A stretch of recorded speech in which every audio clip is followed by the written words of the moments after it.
টিভি9 বাংলায় আপনাদের সকলকে স্বাগত। শুরু করছি সাতের সেরা। আমি রুমেলার সঙ্গে রয়েছি আমি শুভজিৎ। আর আজ সাতের সেরা শুরুতেই সেই সংক্রান্ত খবরই আপনাদের দেখাতে হবে, কারণ সরবেরিয়া আজকে যা ঘটনা ঘটলো তা এক কথায় নজিরবিহীন।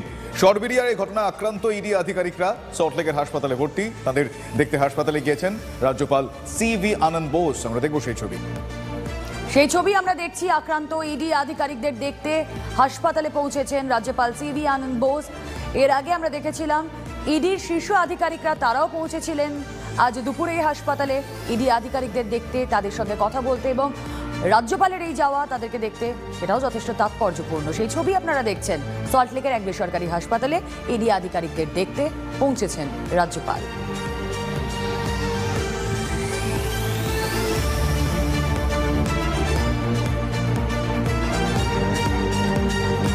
সরবেরিয়ার এই ঘটনা এবং এই ঘটনায় সাতের সেরা আজকে আলাদা করে অন্য কোনো বিষয় নিয়ে শুরু করার কোনো মানেই হয় না। তার কারণ এই ঘটনা আমরা ভাবতেই পারছি না। এই ঘটনা নজিরবিহীন, এক কথায় বললে ঘুম উড়ে গিয়েছে।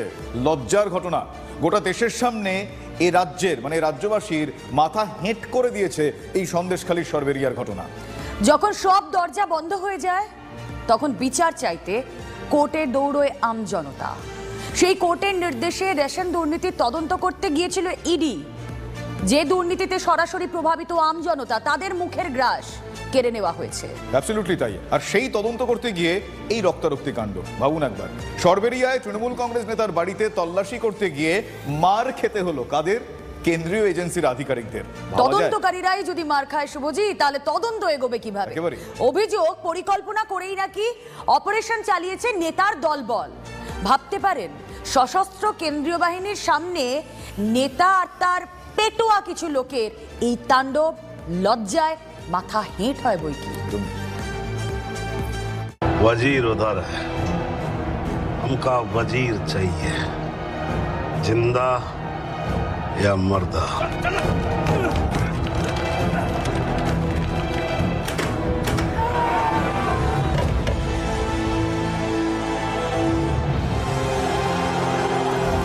সিনেমার দৃশ্যই এবার বাস্তবে।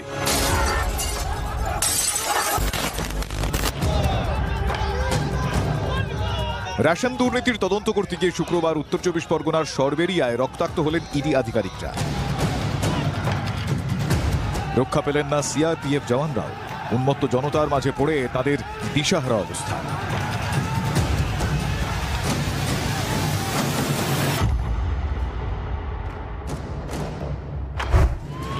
শুক্রবার ভোররাত 4টে সিজিও কমপ্লেক্স থেকে একের পর এক গাড়ি বেরোয়। উদ্দেশ্য রেশন দুর্নীতির তদন্তে রাজ্যের বিভিন্ন প্রান্তে তল্লাশি।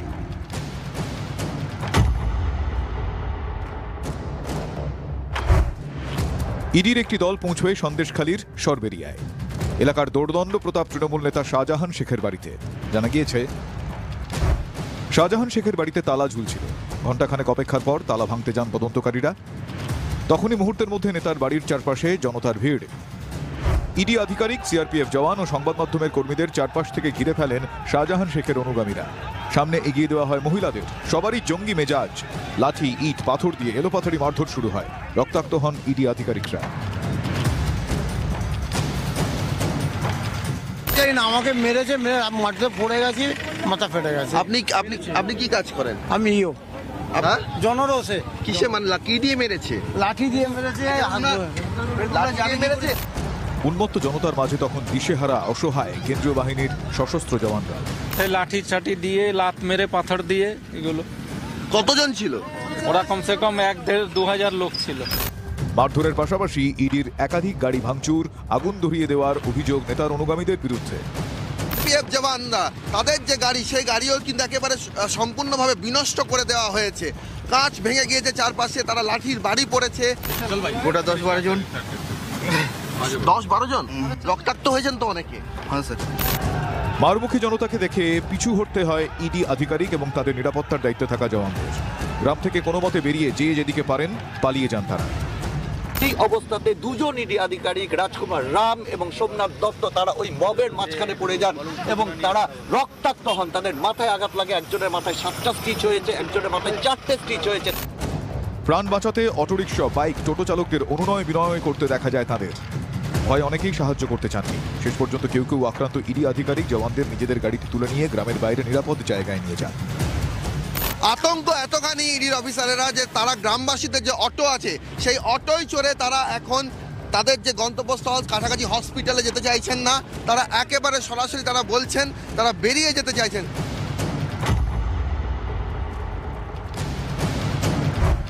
ইডি আধিকারিক ও জওয়ানদের দাবি, পরিকল্পনা করেই তাদের উপর হামলা চালানো হয়েছে। আক্রমণ থেকে বাঁচতে যারা সেখান থেকে এলাকা ছেড়ে চলে যাওয়ার চেষ্টা করবেন সেটা পর্যন্ত করতে দেওয়া হবে না, এই ধরনের পরিকল্পনা করা হয়েছিল বলেই আমরা জানতে পারছি। আপনারা যখন বেরোচ্ছিলেন তখন কি সেখানে ব্যারিকেড করা ছিল? রাস্তায় 3 জায়গাতে ব্যারিকেড করা ছিল, লরিকে পাথালি করে দাঁড়া করানো ছিল।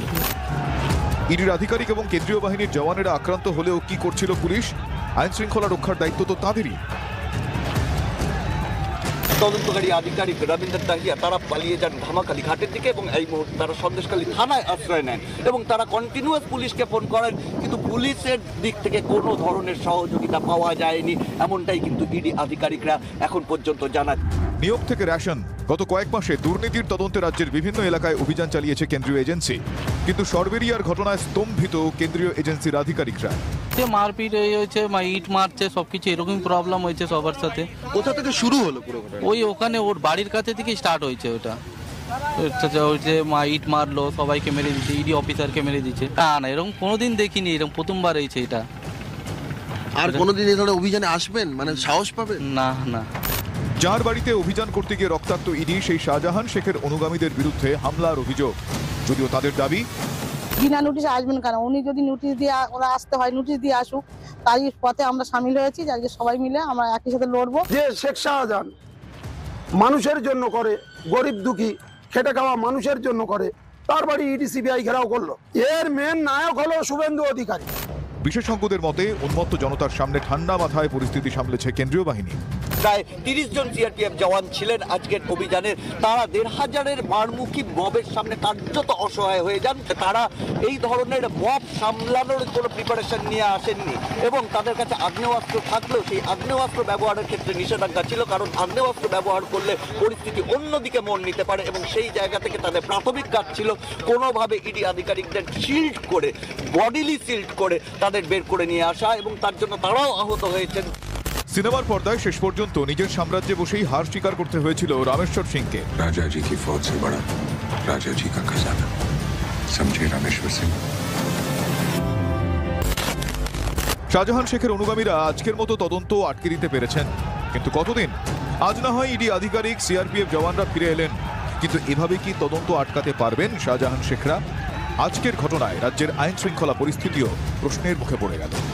ক্যামেরায় দীপঙ্কর, রজতের সঙ্গে শ্রীধর, সৌরভের রিপোর্ট, TV9 বাংলা। যে আবহাওয়া এই মুহূর্তে সরবেরিয়া তা অত্যন্ত গরম, কিন্তু তার থেকেও নাকি বেশি গরম শেখ শাহজাহানের মাথা। লোকে তো তাই বলে, তাই আপনারা দাপটটাও দেখলেন। জানতে ইচ্ছে করছে নিশ্চয়ই কে এই বেতাজ বাদশাহ, যার এত ক্ষমতা। সন্দেশখালী এলাকাকে নিজের মুক্তাঞ্চলে পরিণত করেছেন এই সন্দেশখালী 1 নম্বর ব্লকের তৃণমূল কংগ্রেস সভাপতি। মাছের ভেড়ি, আড়ত, ইটভাটা, ফিশ প্রসেসিং প্লান্ট, তার মালিক এই শাহজাহান মামুলি নেতা। আর তার দাপট এমনই যে দলের শীর্ষ নেতৃত্বের কথাও নাকি শোনেন না শাহজাহান, তার কথা সবাইকে শুনতে হয়। দেখুন, দালাল, মির্জাপুর, বেঈমান, ওই কাদির ছোড়েদের কথা শুনে যদি লাফালাফি করো তাহলে আমাদের কিন্তু এবার দাঁত ভাঙা কিন্তু শুরু করতে হবে। দাঁত কিন্তু আর একটা থাকবে না, আমরাও দাঁত ভাঙা শুরু করবো। যেমন খালি দাঁতে জন্মেছ, ঠিক সাথে দাঁত না গালে থাকে সেই ব্যবস্থা আমরা করে দেবো। লাফাইও না বেশি।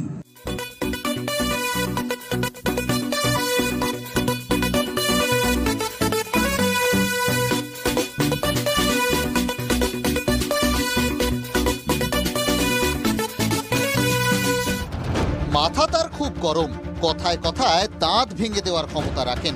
প্রতাপ এতটাই যে এলাকা জুড়ে আইনের শাসন নয়, চলে শাহজাহানের আইন। এলাকায় পুলিশ আছে, প্রশাসন আছে, তার সঙ্গেই আছে শাহজাহানের নিজস্ব বাহিনী, যাদের দাপট নাকি পুলিশ প্রশাসনের থেকেও বেশি। যার এত দাপট, তাকে ধরতে গেলে কি হতে পারে সেটা শুক্রবার সকালে টের পেয়েছে গোটা বাংলা।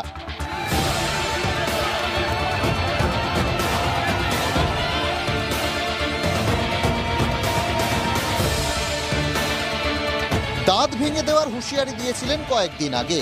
শাহজাহানের আশ্রিত দুষ্কৃতীরা ইডি আধিকারিকদের মাথাই ফাটিয়ে দিলেন। শাহজাহানের উত্থান বাম আমলে। সরবেরিয়া অঞ্চলের এক সময়ের পঞ্চায়েত প্রধান শেখ মোসলেমের সহকারী ছিল শেখ শাহজাহান।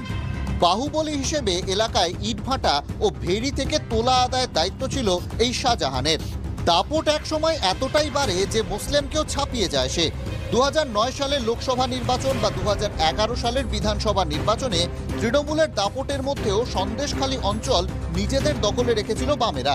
সৌজন্যে এই শাহজাহান এলাকায় দাপট ধরে রাখতে 2013 সালে জ্যোতিপ্রিয় মল্লিকের হাত ধরে তৃণমূলে যোগ শাহজাহানের। 2015 সালে সরকারি বাস রুট বন্ধ করে দেয় শাহজাহান। ওই রুটে অটো চালাতো শাহজাহানের অনুগামীরা। ক্ষুব্ধ মুখ্যমন্ত্রী প্রশ্ন তুলেছিলেন, কে এই শাহজাহান?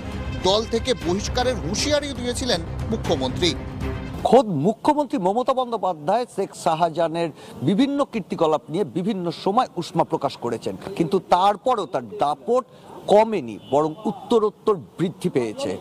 বাম জমানায় তার সরবেরিয়া এলাকায় তার দাপট থাকলেও এই জমানায় অর্থাৎ দল বদলের পর 2013 পরবর্তী সময় শেখ শাহজাহানের এলাকা সন্দেশখালী 1, 2, 2টো ব্লক এবং সন্নিহিত এলাকা, গোটা এলাকাতেই কিন্তু এই শেখ শাহজাহানের দাপট চলে এবং তার কথাই শেষ কথা।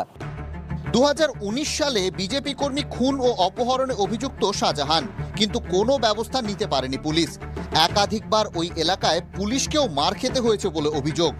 এই শাহজাহান শেখের পোষা রোহিঙ্গা গুন্ডারা তারা হামলা করেছে। এখানে রোহিঙ্গা বস্তি বসিয়েছে শাহজাহান শেখ তৃণমূল কংগ্রেস মমতা বন্দ্যোপাধ্যায়ের অনুপ্রেরণায়। আমরা বারবার বলছি, রোহিঙ্গা যদি ঢুকে থাকে, যদি অনুপ্রবেশ হয়ে থাকে, তোমরা অভিযোগ তুলছো, দায় তো তোমার অমিত শাহের। ফলে একটা শান্তিপূর্ণ জায়গায় সিলেক্টিভ রেড করতে করতে ধারাবাহিকভাবে গন্ডগোল করার জন্য এই সিনগুলো তৈরি করছে।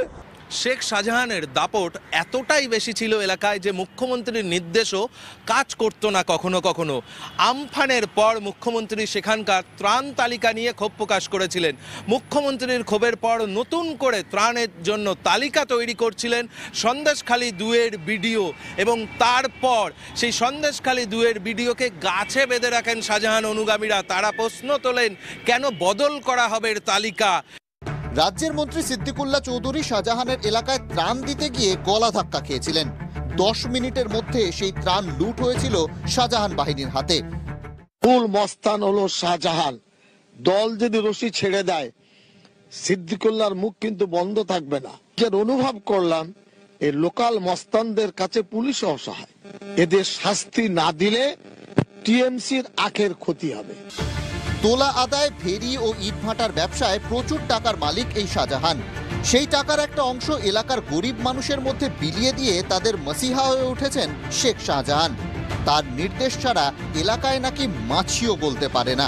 পুলিশ প্রশাসন হোক বা বিধায়ক নেতা, কারোর ক্ষমতা নেই শাহজাহানের কথা না শোনার। সিজার মণ্ডল ও প্রদীপ্ত কান্তি ঘোষের রিপোর্ট, TV9 বাংলা।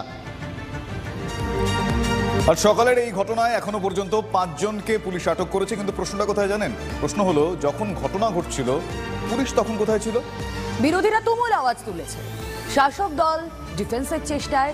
কিন্তু যে পরিস্থিতি আজ সকালে তৈরি হয়েছিল তা দেখে সাধারণ মানুষ আইন শৃঙ্খলার উপর ভরসা রাখতে পারবেন তো?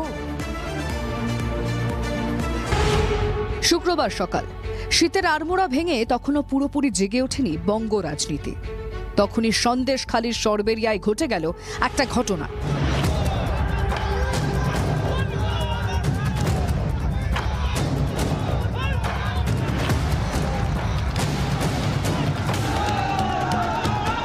তল্লাশি করতে গিয়ে আক্রান্ত এনফোর্সমেন্ট ডিরেক্টরেট, মার খেতে হলো কেন্দ্রীয় বাহিনীকেও। এমন নজির গোটা দেশে নেই বললেই চলে। এই লজ্জার ছবি গোটা দেশের কাছে ব্রেকিং নিউজ হয়ে দাঁড়িয়েছে। আর এই লজ্জার সঙ্গে জড়িয়ে গেছে আমাদের রাজ্যের নাম। প্রশ্ন উঠেছে রাজ্যের আইন শৃঙ্খলা নিয়ে। রাজ্যের একাধিক মন্ত্রী বিধায়ক দুর্নীতির দায়ে জেলে, তাদের গ্রেফতার করার সময়ও এই অবস্থার মুখে পড়তে হয়নি কেন্দ্রীয় এজেন্সিকে। উত্তর 24 পরগনার সন্দেশখালীর এক নেতার এত দাপট। গ্রামবাসীদের নাম নিয়ে যারা হামলা চালিয়েছে তারা সত্যি সাধারণ গ্রামবাসী তো? নাকি সাধারণ মানুষের মুখোশ পরে আসরে নেমেছিল একদল দুষ্কৃতী? প্রশ্ন এতটাই জোরালো যে রাজ্যপাল করা বার্তা দিয়েছেন। If government fails in its basic duty, then the Constitution of India will definitely take its course.